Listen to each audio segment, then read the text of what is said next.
Students have a very sweet day to all of you. जी हाँ प्यारे बच्चों, आप घर पे ठीक ठाक होंगे ऐसी उम्मीद करता हूँ। ये भी उम्मीद करता हूँ कि रोज का रोज काम समझकर वीडियो से पीडीएफ फाइल से आप नोटबुक में कर रहे होंगे।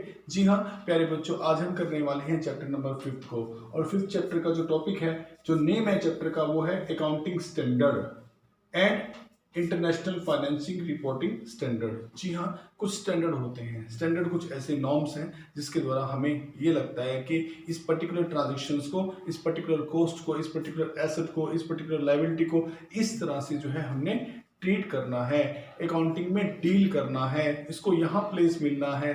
जी हाँ, अकाउंटिंग स्टैंडर्ड कुछ ऐसे नॉर्म्स हैं। जी हाँ, अकाउंटिंग स्टैंडर्ड में डिफाइंड एज रिटन स्टेटमेंट, ये कुछ रिटन स्टेटमेंट है। जी, रिटन स्टेटमेंट का मतलब है कुछ ऐसे रिटन नॉर्म्स हैं मेरे बच्चों, जो हमें time to time institutions of professional के द्वारा मिलते रहते हैं।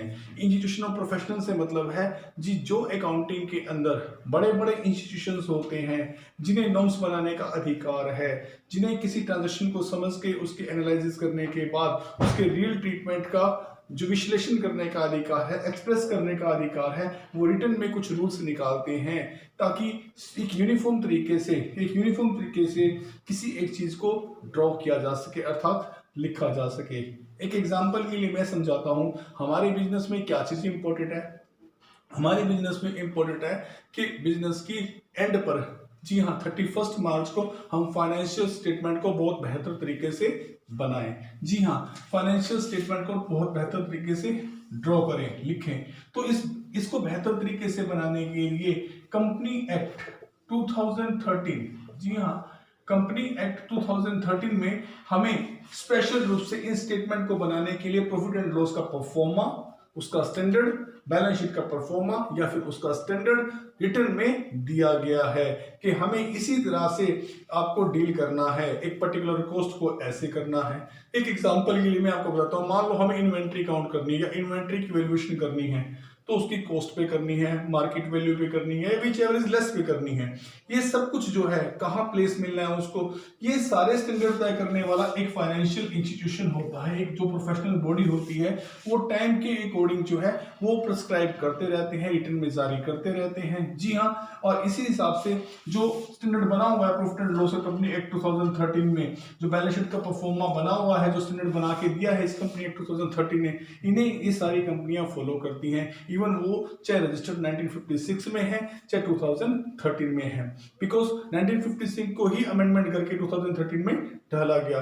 1956 के जो अमेंडमेंट किए गए वो आज की जरूरत के हिसाब से किए गए, और जरूरतों के अंदर जो मॉडिफिकेशन जरूरी था वो करके हमने 2013 एक्ट को आगे एक्सटेंड कर दिया, वैसा ही हमने बना दिया। इसीलिए टाइम जो चलता रहता है, टाइम के साथ साथ परिवर्तन अनिवार्य है।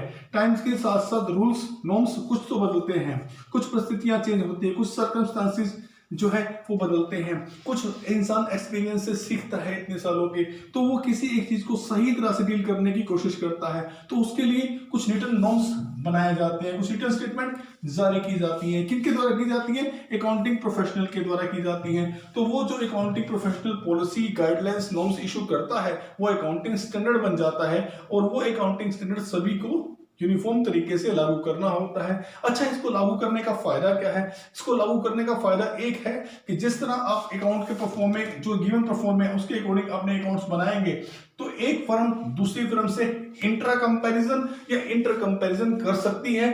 कंपेयर करने के बाद डेफिशिएंसी या स्ट्रेंथ को देखा जा सकता है। जी हाँ, वीकनेस या स्ट्रेंथ को देखा जा सकता है, और इस प्रकार से आगे फ्यूचर से संबंधित बाकी डिसीजन को लिया जा सकता है। अकाउंटिंग स्टैंडर्ड बनाने से सबके अकाउंट्स यूनिफॉर्म तरीके से बनते हैं, एक जैसे बनते हैं, और सरकार को अपने टैक्स की कलेक्शन के लिए भी स्टडी करने में दिक्कत नहीं होती है, और सब जो है उसी रूल्स को फॉलो करते हैं जो अकाउंटिंग प्रोफेशनल स्टैंडर्ड कि किसी इंस्टीट्यूशन ने दे दिए हैं। इंडिया में जो आपको अकाउंटिंग स्टैंडर्ड के मेन देते हैं या इंटरनेशनल लेवल, ये देखो दोनों स्टैंडर्ड तय हैं। इंडियन चार्टर्ड अकाउंटेंट इंस्टीट्यूट जो है वो इंडिया के लिए नॉर्म स्टैंडर्ड बना के देता है। जी हाँ, जैसे कंपनी एक्ट 2013 में जो स्टैंडर्ड लिखे वो इन्हीं की एडवाइजर बने हुए हैं। लेकिन इंटरनेशनल लेवल पे भी हमें इन स्टैंडर्ड को कुछ ऐसे स्टैंडर्ड को फेस करना पड़ता है जो इंटरनेशनल लेवल के इंस्टीट्यूशंस ने दिए हुए हैं। जी हाँ, इस प्रकार हम accounting standard made in India और अकाउंटिंग स्टैंडर्ड जो इंटरनेशनल है, इन दोनों की ही स्टैंडर्ड की बात कर रहे हैं कि कुछ सर्टेन रूल्स एंड रेगुलेशंस हैं जिन्हें फॉलो करके हम लोग अपने अकाउंट्स बनाते हैं। अब एक और विद्वान है कोहलर। कोहलर कहते हैं कि अकाउंटिंग स्टैंडर्ड जो है ये कोड ऑफ कंडक्ट है, अर्थात एक प्रकार के लिखित नियम है। कोड ऑफ कंडक्ट है इम्पोज्ड ऑन, किस पर इम्पोज किए गए हैं? अकाउंटेंट पे इम्पोज किए, क्योंकि अकाउंटेंट को इन्हें फॉलो करना है, अकाउंटेंट को इन्हें फॉलो करना है बाय कस्टम। जैसे कस्टम बनी है, जैसे प्रिंसिपल मैंने आपको पढ़ाया था, कोई कंसर्न प्रिंसिपल ये करेगा, फुल डिस्क्लोजर ये करेगा, टाइम अकाउंटिंग पीरियड कंसेप्ट ये करेगा, मैचिंग कंसेप्ट ये करेगा। उनको असली तरीके से किस नॉर्म्स के अंदर डील करना है, वो लिखा हुआ नॉर्म्स जो है, जो कस्टम है, वो अकाउंटेंट पर थोप दिया गया, अकाउंटेंट पर इम्पोज कर दिया गया है। उसी के हिसाब से, उसी रीति रिवाजों के हिसाब से, उसी लॉ के हिसाब से, उस प्रोफेशनल बॉडी के रिटर्न स्टेटमेंट के हिसाब से जो है अकाउंटेंट जो है वो उन अकाउंट्स को बनाता है, और वो यूनिफॉर्म अकाउंट्स जो है आगे कंपैरिजन में मदद करते हैं। वो कंपैरिजन चाहे इंटर कंपैरिजन हो, चाहे इंटर कंपैरिजन हो, और उसे लॉ भी जो है पूरी वैलिडिटी प्रदान करता है, लॉ से उसकी मान्यता मिल जाती है।